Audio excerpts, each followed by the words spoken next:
As a leader, you need to be able to forgive. You need to be able to have that capacity to forgive and let things go and move on.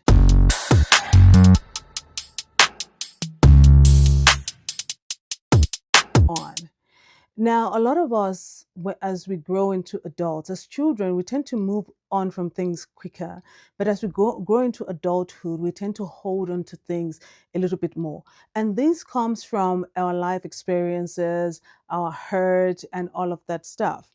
And then, for those of us who are Christians, and I'm sure other religions also preach forgiveness, we learn about forgiveness, and that starts to change our perspective.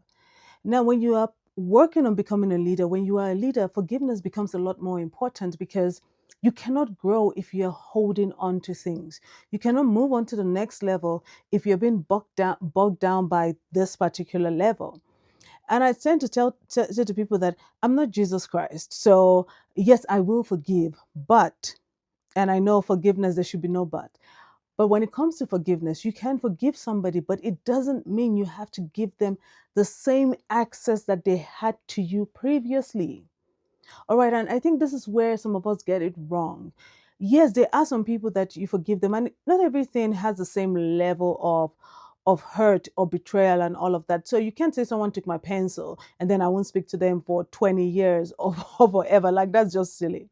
But there are some things in terms of business transactions where somebody ripped you off. Does that mean you go do business with that person again? The answer is no, because I don't know about you, but I wouldn't trust my money with that person again because they are probably going to do the same thing. And maybe they're not, maybe they're not.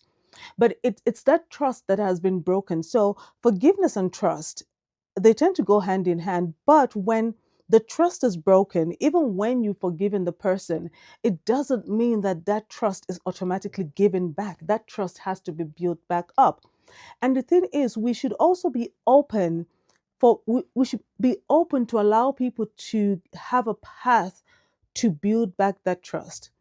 Now, I'm saying this to you, but I'm also saying this to myself because there are some things that people do to me, especially when it comes to betrayal. And I personally will close the path for them to work their way back to building that trust. And for me, it's a way to protect myself, but also it depends on what is going on in my life at that particular time. I have to ask myself the question of how much do I have the capacity to allow for that trust to be rebuilt. I can allow the person to rebuild it from afar. I can watch the person from afar and see that they are on the right path. They are doing what they need to do to improve themselves and prevent themselves from falling into that same cycle, into that same mistake that they have made that I experienced with them. And perhaps in the future, I might be able to do one or two things with them again, but it is going to be in the future.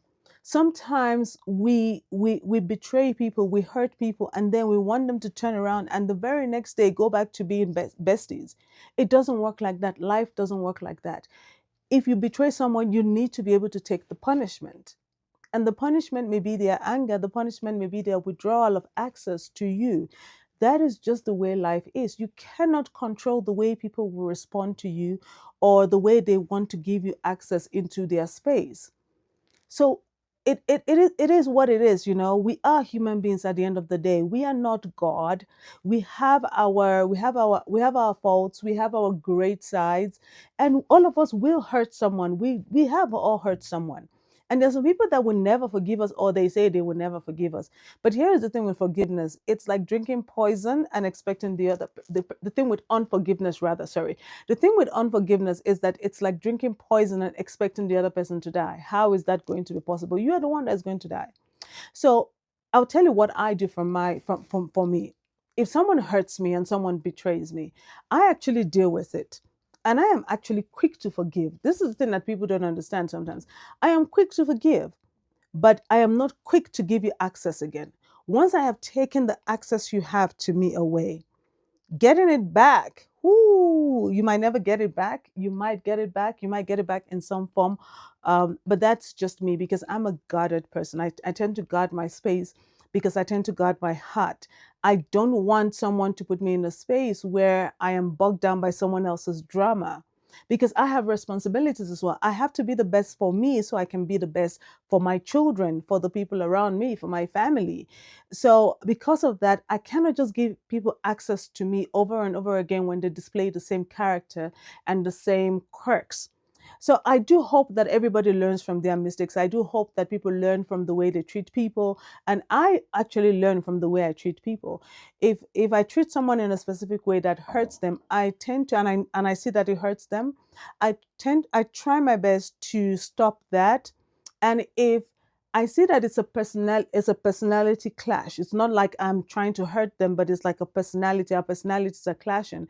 Then I excuse myself from the situation. I don't need the person to remove themselves from me. I will remove myself from that person because our personalities are clashing and it's not good for either one of us. So you need to be able to discern. This is the thing about leaders: discernment, discernment, discernment. Discernment will help you navigate those places of forgiveness. It will help you navigate those places of access to you. Leaders, I cannot say this enough. Access to you, who you give access to your space, to your heart, to your mind, to your everything is so important, because that access can break you. That access can tear you down. That access can literally change the course of a future for years and actually take you off course. So you need to be very careful. So, yes, today we're talking about forgiveness, unforgiveness, and all of that, and betrayal, but it also ties into access. Because remember, you can forgive someone, but you do not have to give them access to you again. Like I said before, I am no Jesus Christ. We are all aiming to be better people. But God has the capacity for us to hurt God over and over and over and over a million times again, and God will forgive us and still give us the same type of access. And as much as we're trying to be God-like, we do not, as human beings, just have that capacity to keep living in that cycle. That cycle is toxic. That cycle will take us nowhere. That cycle will prevent us from growing. All right. So look around you. Look around you. Who are those people that you have forgiven? If you have not forgiven them, forgive them. You are letting them go. You're releasing them from your spirit. You're releasing yourself from your spirit. Forgive them so you can grow. Now, you've forgiven them. What about access?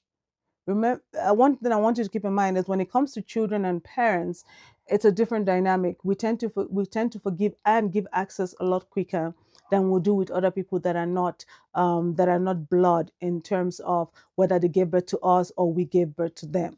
You see what I'm saying? There are different types of relationships, and we tend to forgive certain relationships more because they came from us or we came from them. And that grace, we should try to extend it to other people. But where you have a choice to remove access for your peace of mind, for your growth, for you as a person to achieve your purpose and your vision in this life, then you really need to reconsider that access you're giving to people. Protect yourself, protect your mind, protect your spirit. It is the biggest and greatest part of you. And at the same time, forgive, forgive, and release. All right. Have a good one. Bye.